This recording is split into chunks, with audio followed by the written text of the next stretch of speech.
মাটির নিচে বাড়ি আমার, মাটির নিচে বাড়ি। খাটিয়াতে চড়ে যাব এই তো আমার গাড়ি। মাটির নিচে বাড়ি আমার, মাটির নিচে বাড়ি। খাটিয়াতে চড়ে যাব এই তো আমার গাড়ি। দিন কেটে যায় হেলায় খেলায় বুঝতে নাহি পারি। থামে না তো যায় কেটে যায় সময় নামের গাড়ি। ঠিক না? দিন কেটে যায় হেলায় খেলায় বুঝতে নাহি পারি। যায় কেটে যায় থামে না তো যায় কেটে যায় সময় নামের গাড়ি। কেউ জানে না আসবে কখন চলে যাওয়ার চিঠি। কেউ জানে না আসবে কখন চলে যাওয়ার চিঠি। মাটির নিচে বাড়ি আমার, মাটির নিচে বাড়ি। খাটিয়াতে চড়ে যাব এই তো আমার গাড়ি। মাটির নিচে বাড়ি আমার, মাটির নিচে বাড়ি। খাটিয়াতে চড়ে যাব এই তো আমার গাড়ি। ঠিক না? মাটির নিচে বাড়ি, খাটিয়াতে চড়ে যেতে হবে। এই 4 চাকার 4 পায়ার এই খাটের মধ্যে চইরা অন্ধকার কবরে যেতে হবে। একটা মানুষ দুনিয়ায় অনেক কিছু করছে, অনেক ধন সম্পদ জমাইছে, লক্ষ কোটি টাকা দিয়া বাড়ি বানছে। মালাকুল মাউত আয়েশা বলবে না তুই এত কষ্ট করে বাড়ি বানছস, তুই এই ঘরের মধ্যে আর 2টা দিন থাইকা যা। মালিক বলবে না। মালাকুল মাউত যখন আসবে তোমার রোটা লয়া আল্লাহর কাছে চলে যাবে। যাবে কি না? যাবে। আমি যখন দুনিয়া থেকে চিরবিদায় নেব, 2 চোখ যেদিন বন্ধ হবে, তুমি 30-40 হাজার টাকা দিয়া ঘরের মধ্যে খাট কিনছ, দামি এক খাট সাজাইছো। 30,000-40,000 টাকা দিয়া ঘরের মধ্যে খাট পালন সাজাইছো। যখন 2টা চোখ বন্ধ হবে রে ভাই, মানুষরা তোমারে ধরিয়া ধরিয়া এই 30-40 হাজার খাটের থেকে নামায়া ফ্লোরের মধ্যে চাটাই বিছায়া শুয়াই দিবে। ঠিক কিনা? যখন আমি যাব মারা, অন্ধকার কবরে আমার যাইতে হবে। যখন 2 চোখ বন্ধ হবে, আমাকে আমার দামি খাট, আমি কামাই কইরা টাকা জমায়া দামি খাট বানাইছি, দামি খাট কিনছি, ওই খাটের মধ্যে আমারে রাখবে না। চোখ যখন বন্ধ হবে, ওই খাট থেকে নামায়া আমারে চাটাইয়ের মধ্যে শোয়া দিবে। যে খাটটা কিনছেন, খাট একটা খাট বানাইলে 30,000-40,000 টাকা লাগে। 20,000-30,000-40,000 টাকা দিয়ে খাট বানাইছেন, কিন্তু 2 চোখ যখন বন্ধ হবে কেউ বলবে না যে সে কষ্ট করে কামাই করে টাকা জমায় খাট কিনছে, তারে খাটের মধ্যে শোয়া দেয়। কেউ বলবে? বলবে না। চোখ বন্ধ হয়েছে আর এই খাট থেকে নামায়া নিচে ফ্লোরের মধ্যে চাটাইয়ের মধ্যে শোয়া দিবে। কি বলেন? ঠিক না? এরকমই তো হইতেছে। তো ভাই, দুনিয়ার কিসের লোভে পয়রা মালিক রে ভুলতেছো? কিসের আশায় পয়রা আল্লাহ রে ভুলতেছো? যখন 2 চোখ বন্ধ হবে, মালাকুল মাউত যেদিন হাজির হবে রে ভাই, তোমার কোটি টাকার সম্পদ, তুমি কোটি কোটি টাকার মালিক, তুমি এমপি, তুমি মন্ত্রী, তোমাকে মালাকুল মাউত চিনবে না। তোমার সামনে মালাকুল মাউত আইসা তোমার রূহ ধইরা টান দিয়া তোমারে নিয়ে যাবে। মানুষ যখন মারা যায়, প্রথমেই তার নামটা দুনিয়া থেকে উঠে যায়, তারে আর তার নামে কেউ ডাকে না, তারে ডাকে লাশ। কি নামে ডাকে? লাশ। যখন মানুষ মারা যায়, কেউ বলে না এই মুখ মানুষ মারা গেছে, কেউ বলে না, কেউ বলে না মানিক মিয়াই কই, কেউ কইব লাশ কোথায়, লাশ কই, লাশ দেখাও। লাশের কথা বলে সর্বপ্রথমেই বান্দার নামটা দুনিয়া থেকে উঠে যাবে।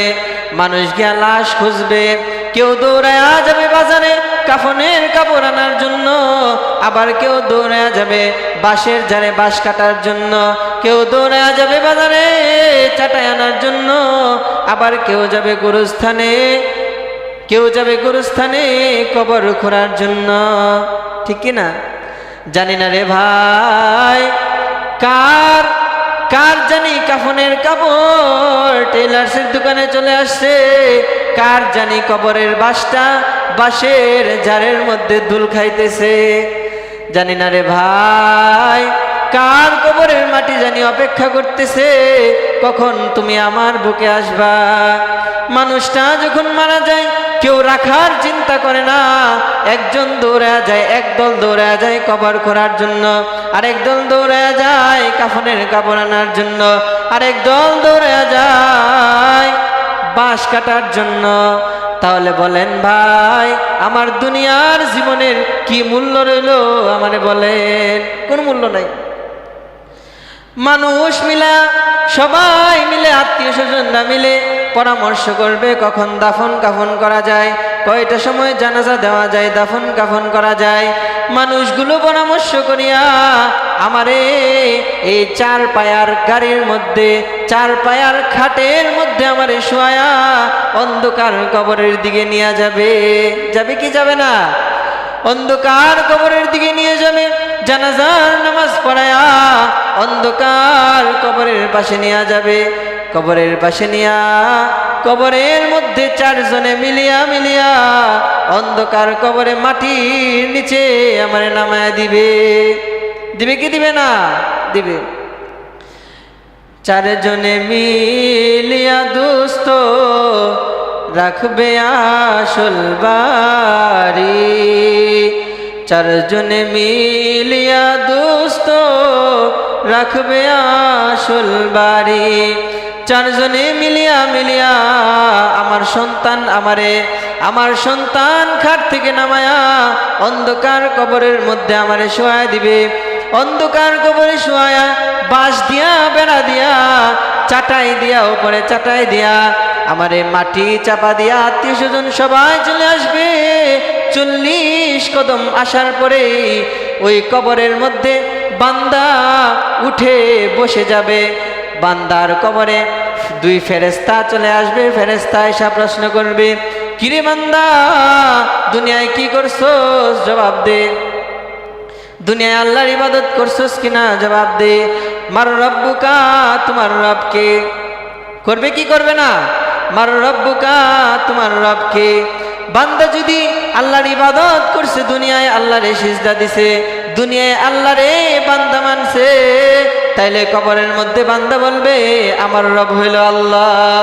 আর দুনিয়ায় আল্লাহরে মানে নাই, দুনিয়ায় সুদ খাইছে, ঘুষ খাইছে, আল্লাহরে চিনে নাই, আল্লাহরে মানে নাই। যখন ফেরেশতা বলবে মার রব্বুকা, তোমার রবকে, এই নাফরমান বলবে আমার রবকে আমি চিনি না। চিনবে না। ফেরেশতা প্রশ্ন করবে মা দীনুকা, তোমার দিন কি? তোমার দিন কি? বান্দা যদি দুনিয়ায় ইসলামের উপরে থাকে, ইসলামের আইন কানুন মাইনা চলে, তাহলে বান্দা বলবে আমার দিন হইল ইসলাম।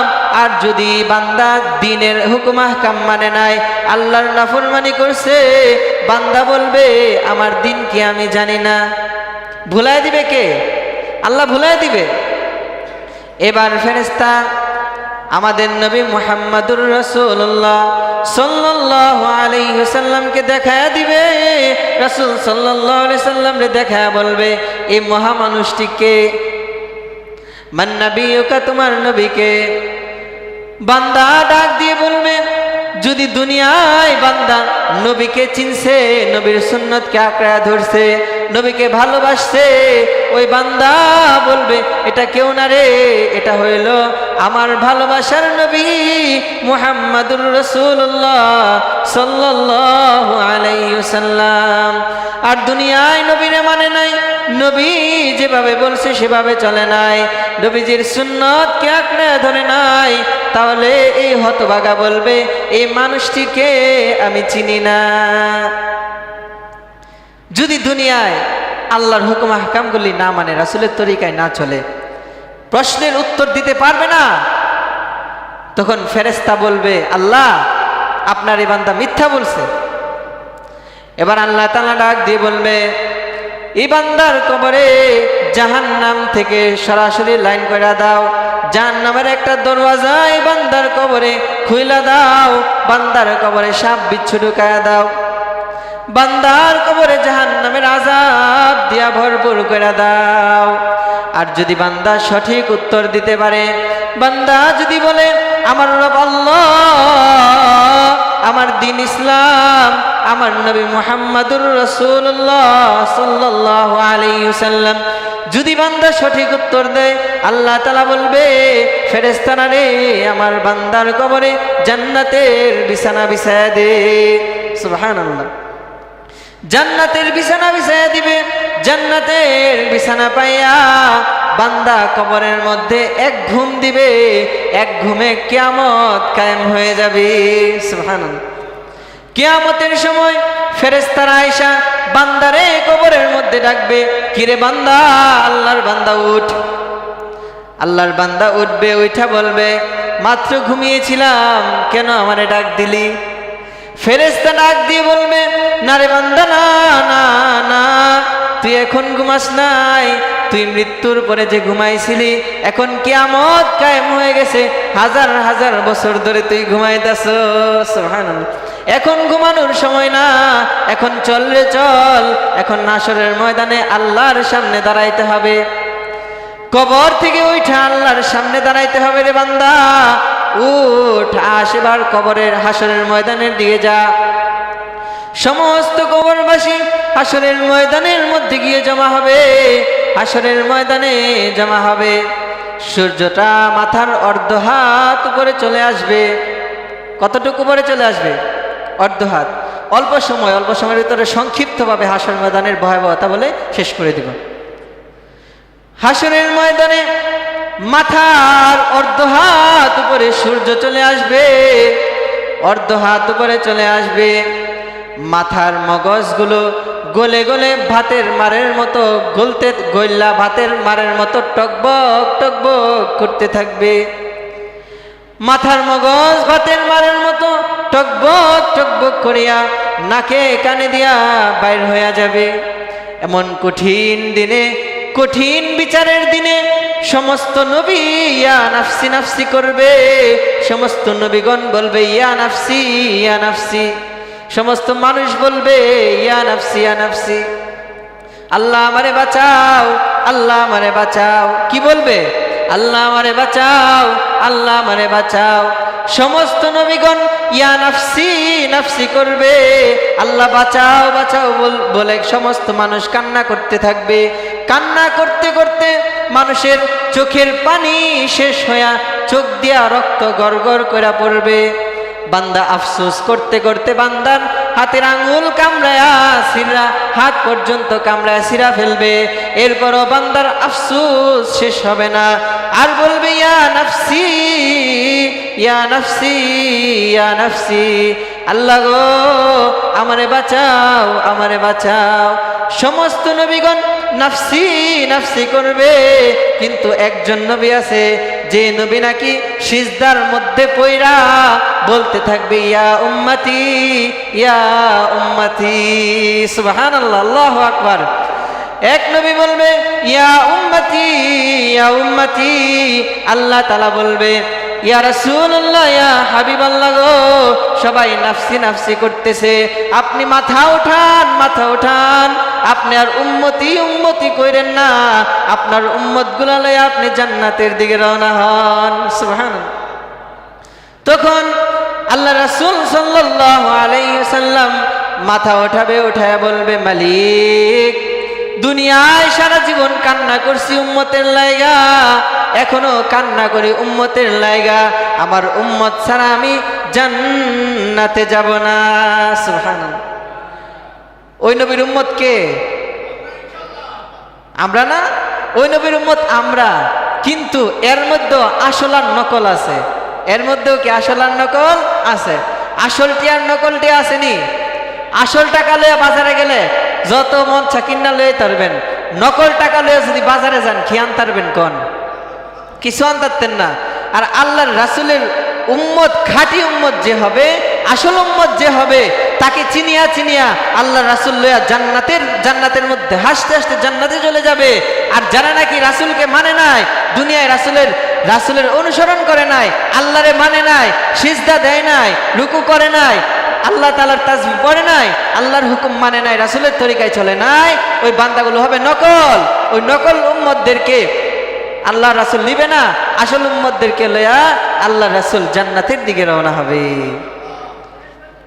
এই হলো হাসরের ময়দানের করুণ কাহিনী। হাসরের ময়দানে কারা রাসূল সাল্লাল্লাহু আলাইহি ওয়াসাল্লামের শাফায়াত পাবে?